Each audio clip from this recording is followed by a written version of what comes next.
অভিষেক ব্যানার্জির রানাঘাট জনসভা থেকে দেবাশিস ব্যানার্জির হাত ধরে জেলা পরিষদের বিজেপি সদস্যা পূর্ণিমা দত্ত জয়েন করলেন তৃণমূলে।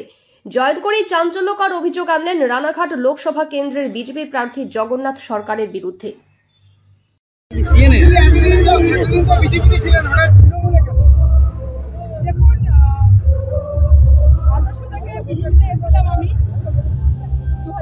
সালে আমি এসেছিলাম, তখন বিজেপিতে কিছুই ছিল না। আমি হাতে করে তৈরি করেছিলাম এবং আমার সঙ্গে খুঁজে কয়েক লোক ছিল।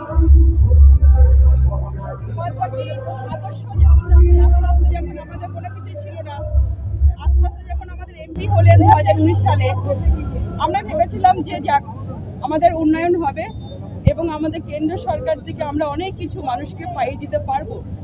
কিন্তু এই 5 বছরে ওনার যা দুর্নীতি এবং আস্তে আস্তে আপনাদের সামনে অনেক কিছুই বলবো। কারণ কেন এলাম এই দলে, মমতা ব্যানার্জির উন্নয়ন দেখে এবং কেন্দ্র সরকারে যে বাঙালিদের যে একটা চোখের মধ্যে পট্টি পরিয়ে রেখেছে, বাঙালিদের যেভাবে বোকা বানিয়ে রেখেছে, অন্তত আমার অবশেষে চোখটা খুলেছে। আমরা বুঝতে পেরেছি যে আমাদের বাঙালিদের, আমাদের মেয়েদের আমাদেরকে বোকা বানাচ্ছে। তার জন্য আজকে আমি এই মমতা বন্দ্যোপাধ্যায়ের আশ্রয় আমি নিলাম। পরবর্তীতে আপনার পদক্ষেপ কি থাকবে? জগন্নাথ সরকারকে হারাবো। উনি বলছেন 4 লক্ষ, ওনার ভূত থেকে আরো ক্ষমতা যেখানে হারাবো। উনি তো কিছুদিন আগে একটা অভিযোগ হচ্ছে ওনার নামে যে উনি আদিবাসী সম্প্রদায়ের মানুষকে মারধর করেছেন, কিন্তু তিনি বলছেন যে আদিবাসী সম্প্রদায় নাকি তৃণমূল আছে। একদম না, উনি একজন সাধারণ মানুষ, এটা সাক্ষী আমি।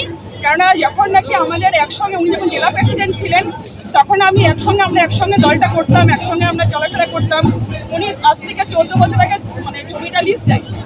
সেই জমিটা লিজ নেওয়াতে 14 বছরের পরে যখন 13 বছরের মাথা উনি যে ভদ্রলোকের কাছে লিজ নেয়, সেই অন্ধ